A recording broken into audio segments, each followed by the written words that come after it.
YouTube, Down to Bricks here. Welcome to this week's video where I want to have a chat about my Silent Mary mock. Just want to talk about the build some, want to let you know what I used for the rigging and how I did the sails. Also I want to do some comparisons just so you can appreciate how big this ship really is. The Silent Mary, she was the pride of the Spanish Royal Navy, fast and built for battle. She was the most feared pirate hunting ship of her time.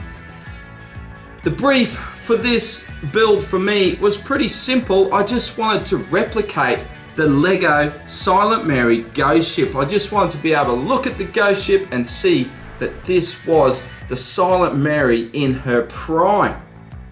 I also had another brief, and that was to make it big. I wanted the biggest sailing ship in my collection. So I wanted it bigger than the ghost ship, bigger than the Imperial flagship, bigger than the Sea Cow. So whether it was length, height or piece count, I wanted to beat that on all fronts. And talking about piece count, now it is only an estimate. I did use a Lego Ghost, Silent Mary ghost ship in this build. And I probably used around 90% of those parts. So that was around 2,300. Now with that and all the bricklink orders that I had to do, I estimate this build to be at around 5,000 pieces. So there's a challenge to you, Lego.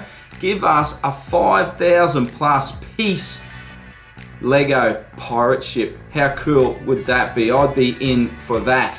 Now when I say the Silent Mary was built for battle, she really was, with 100 cannons. Now I want to get as many cannons in the build as I possibly could. The most I could get in was 74, so I was pretty happy with that, and I was really happy to fit in 4 stern chasers. I had a lot of fun incorporating those cannons into the stern. And while we're looking at the stern here, I just wanted to mention in my last video, well, I basically just did an overview of the Silent Mary build. The rudder was missing. In the move of the ship onto my studio table, I knocked the rudder off, and I didn't notice until I was editing the video that the rudder was missing. So I do apologize for that. So here you can see that the rudder is intact. So I dare say that this build isn't accurate to the Silent Mary from the movie. Having never seen the movie, I can't really say, but I do know that there are several differences to this build to the actual Silent Mary. As I said, my brief was to replicate the Lego ghost ship, but with the sails, each mast are supposed to have 3 sets of sails, and I only put 3 sets of sails on the main mast. The mizen mast and the foremast only have 2. The other thing is the coat of arms of the Holy Roman Emperors is supposed to be on the main mast here, on the main sail down in the center here, down the bottom here, it's supposed to be down here. I just took some liberties for myself on how I wanted to be able to view this ship when it's actually on display in the Lego room, and I just like how the coat of arms is blazoned up on front there.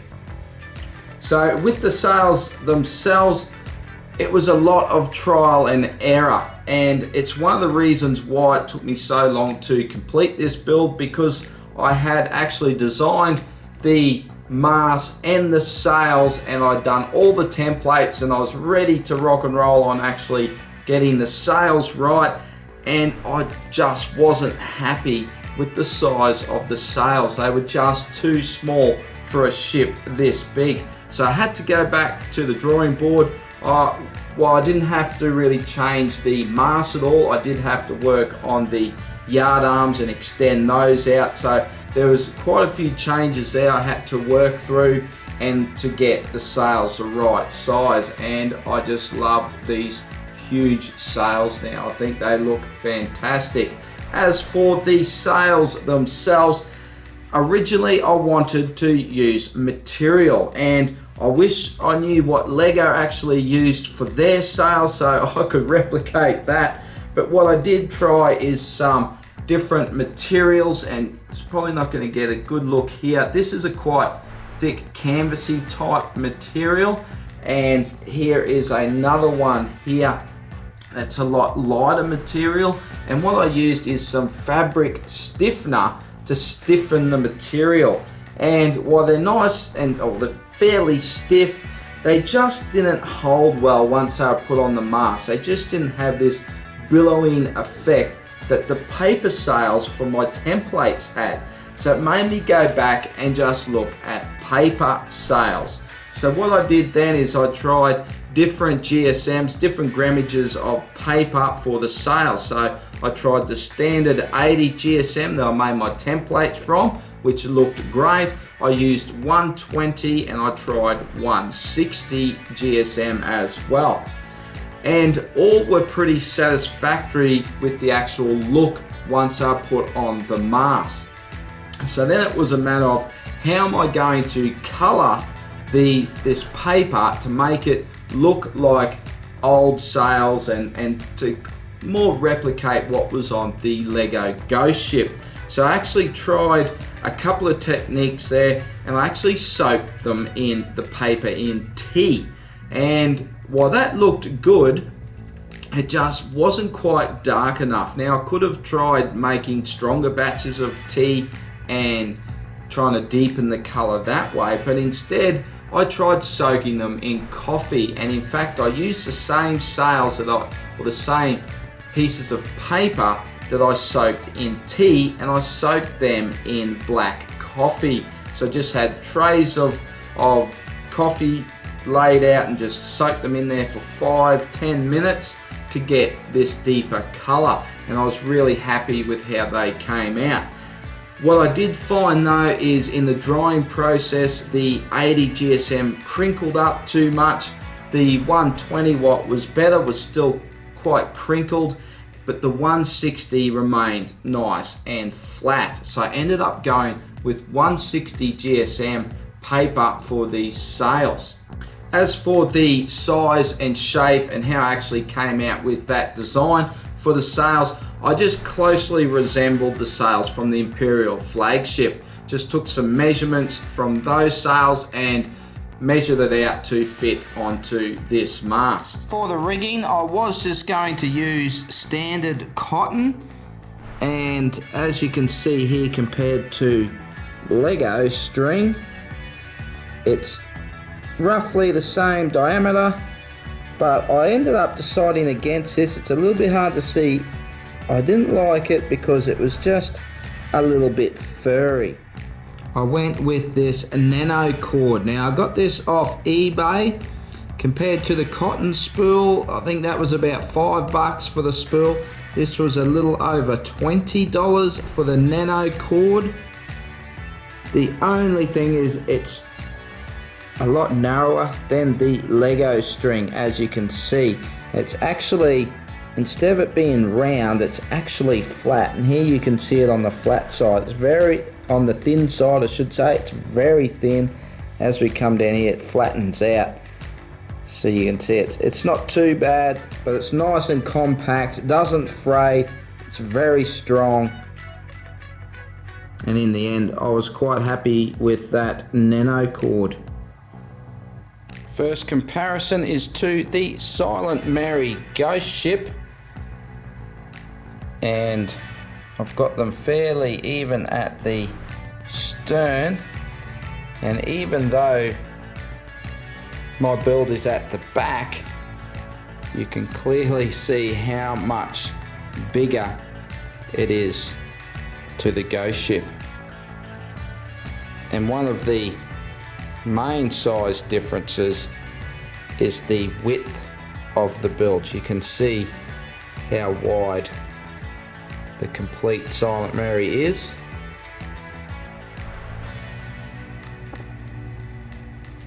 And really dwarfs the Ghost Ship.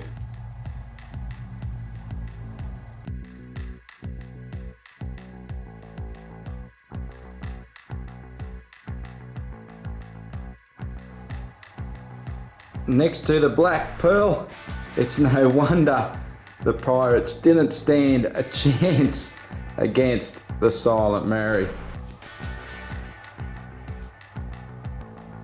It just totally dwarfs the Black Pearl. And here she is with the completely over the top but totally awesome sea cow.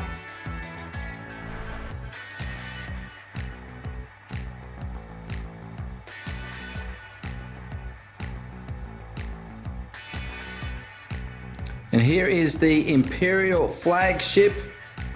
It really does seem tiny on this angle.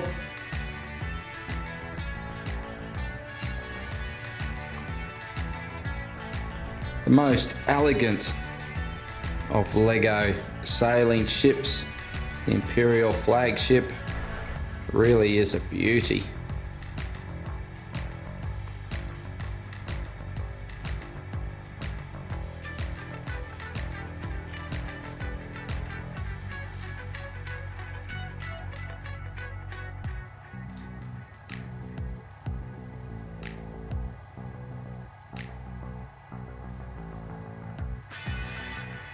Of course, I had to show all of the Pirates of the Caribbean ships together. You have the Black Pearl, Queen Anne's Revenge, and of course the ghost ship Silent Mary.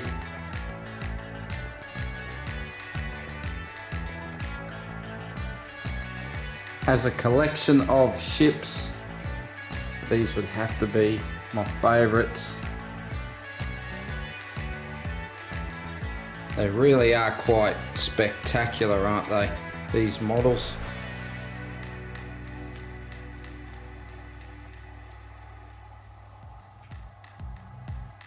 Now you can't have a ship without a crew. And I couldn't have ghosts manning the Silent Mary, so I had to make up some minifigs here, just using the torso pieces from the set and some legs, of course. And we've got Captain Mando Salazar and his lieutenant and the motley crew of the Silent Mary. And I think these guys look awesome. So overall, this was a very challenging mock for me. I spent a lot of hours on this. I spent so many hours on the hull of the ship to get all that right. The mast took a long time. As I said, I had to redo the measurements for the yard arms and the sails, and to do something like this with where I'd never done sort of rigging or sails on a ship, it was a real challenge and something I really enjoyed doing. In saying that, I'm probably not going to rush into doing another ship anytime soon. I do have a few other plans down the track where I might try and do another ship. But as it stands now, I'm just going to really enjoy this mock being up on display with my other pirate ships. So I hope you did enjoy this video. If you did, hit the thumbs up button. I'd really appreciate that. If you want to see more stuff like this or anything that's related to Lego, you're going to find stacks of it here on DownUnder Bricks. So hit that subscribe button. And please leave a comment. I'd love to hear from you. If there's something that I missed in this discussion video that you wanted to know about, please ask me in the comments and I'll be sure to answer. I do apologize, I have been really slack with the comments of late, but if there is something that you want to know about this that I did miss, please ask and I will get back to you. But that's it for this week. A big thank you for taking the time to watch, and I'll see you in the next video. Bye for now.